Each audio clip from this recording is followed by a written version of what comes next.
Hoje o Bolsonaro revelou um plano B, uma carta na manga contra a polícia, e não é fugir para a embaixada pela segunda vez, ia ser sacanagem, né? Depois de perder o passaporte e pedir de volta e não conseguir, o Xandão negou pela terceira vez, eu acho, ele disse o seguinte: na verdade, ele avisou o que vai acontecer. Eu sei que a minha prisão preventiva hoje é uma possibilidade, eu tenho esse risco para enfrentar, e se acontecer, eu já deixo avisado para a polícia. Eu vou atirar e eu vou atirar para acertar. Foi literalmente o que ele disse e eu acho que nenhum policial precisa se preocupar. Aliás, ele é incompetente em tudo que tenta fazer. Do mesmo jeito que ele prometeu que ninguém ia pegar o celular dele, aí foi para a Jovem Pan chorando. Pegaram meu celular, isso aqui é uma violação de direitos. Olha, se eu perder a eleição sem o voto impresso auditável e o comunismo voltar ao poder, eu não deixo o Planalto, eu não deixo a cadeira presidencial. Perdeu, o Lula sumiu, ele foi para os Estados Unidos fugindo e chorou. E agora está em alta nas redes o assunto Roberto Jefferson, tá todo mundo publicando. Vale lembrar que o Roberto Jefferson, aliado dele, teve uma visitinha da Polícia Federal, disparou com um fuzil contra a viatura e ainda atirou granadas. Hoje está na cadeia um cidadão de bem, é claro. E esse desespero tem um motivo. Para quem acompanhou os últimos desdobramentos, ele foi apresentar uma justificativa, foi obrigado pela justiça sobre a fuga, né, a suposta fuga para a embaixada, conversou lá com os ministros do STF e a Globo foi atrás deles, perguntou o que eles acharam daquilo. A resposta, de forma unânime, foi: cara, não, ele não apresentou nenhum argumento, nada convincente. Aí os advogados dele, de novo, pediram para o Xandão mais um prazo para na outra semana ir lá e agora apresentar uma versão de verdade. Olha, vocês não acreditaram no que a gente disse, mas aquela não valeu. A gente não estava falando sério. Agora sim, é uma versão oficial. Dá só uma semana aí que a gente vai pensar sobre o que vai ser dito. Eu não estou brincando, aconteceu literalmente desse jeito. Hoje, um dos grandes julgamentos que com certeza vai entrar para a nossa história chegou ao fim. Isso marca um novo momento da política do Brasil. Acabou a tensão entre as Forças Armadas, o Exército e a Justiça junto ao STF. A partir de agora, não existe mais nenhuma hipótese de intervenção federal das Forças Armadas ou daquele tal poder moderador. O STF já decidiu e não tem mais volta. E claro que isso vai incomodar as Forças Armadas. É, na prática, tirar poder deles, tirar autoridade. E o comandante do Exército, o general Tomás Paiva, se manifestou. Ele disse, aspas, isso é totalmente certo, não há novidade para nós. Na semana passada, o Lula se encontrou com os comandantes das três forças, numa reunião que durou bastante tempo, com a cúpula das Forças Armadas, e ele acertou toda essa questão de harmonia entre os poderes e que não dá mais para ficar perdendo tempo com isso, é hora do militar investir em treinamento e investir em estrutura para a gente ter alguma defesa caso algum país tente nos atacar. Teve um cara que surtou de raiva contra o comandante do exército. O Silas Malafaia, pastor evangélico, ele publicou na internet um grito de socorro para as Forças Armadas, pedindo ajuda e dizendo que o povo estava precisando de uma resposta urgente. No mesmo dia, poucas horas depois, o presidente do STM, o Superior Tribunal Militar, sujeito que decide se algum militar vai ser condenado ou não por uma ação dele, se foi excessiva, se estava dentro da lei, ele foi para a imprensa, questionaram da legitimidade do Lula, ele deu 3 respostas. Não existe comunismo no Brasil, o governo é legítimo, Lula é legítimo e ninguém vai fazer nada ou vai ser punido. O Malafaia, que já não estava bem da cabeça, só piorou.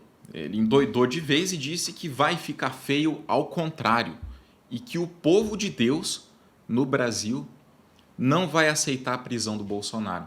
Agora que a gente está falando de uma possibilidade grande de prisão preventiva, na igreja ele prega que é uma luta do bem contra o mal. Para os fiéis dele, uma das maiores igrejas do Brasil, a Assembleia, é uma luta do céu contra o inferno. E as pessoas acreditam nisso, tá? Os fiéis acreditam. Eles não são convencidos pelo racional, pelo lado pensante do cérebro. É pelo emocional, que é muito mais forte. E começam a levar para o coração que de verdade é uma luta do céu contra o inferno, eu tenho que defender o meu Criador, quem morreu na cruz por mim, mesmo que isso seja ir na rua por causa de um político, Se o Malafaia falou, ele que recebe a mensagem de Deus e passa para nós. Ah, eu duvido que é desse jeito. Cara, eles dão dinheiro pro Malafaia porque senão eles vão pro inferno. Se o cara tá perdendo dinheiro, imagina em outro aspecto da vida. Agora o Malafaia tá apostando tudo. Tá gastando as últimas fichas, quer dizer, não tem mais por onde ir. Ou ele dá essa cartada final, ou só vai ver o barco afundar do jeito que já tá afundando. Aí, eu acho que seria muito bom se esse vídeo chegasse até o Alexandre de Moraes para exigir um prazo de 24 horas. Olha, Malafaia, você tem aí até o dia de amanhã, nesse mesmo horário, para contar para a gente o que vai ficar feio ao contrário e como é que esse povo de Deus não vai impedir a prisão.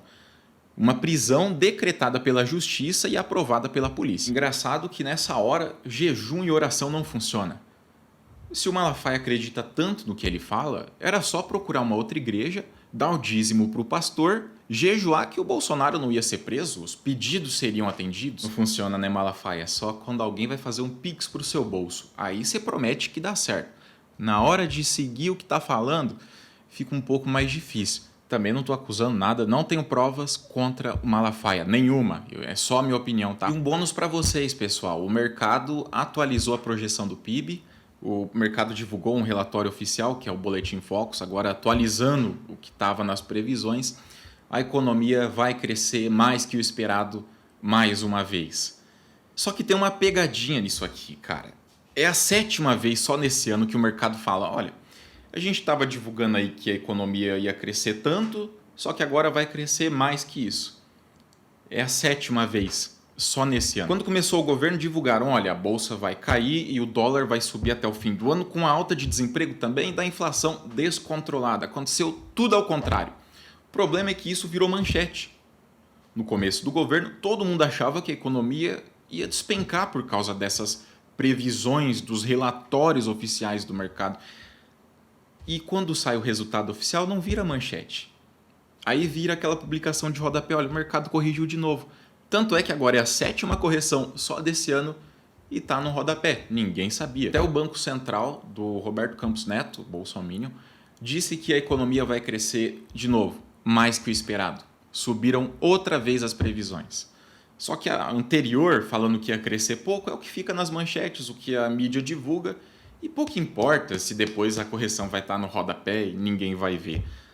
Aliás, o objetivo é tirar o PT do poder, né? E saiu mais um resultado. Até agora o Brasil exportou o dobro.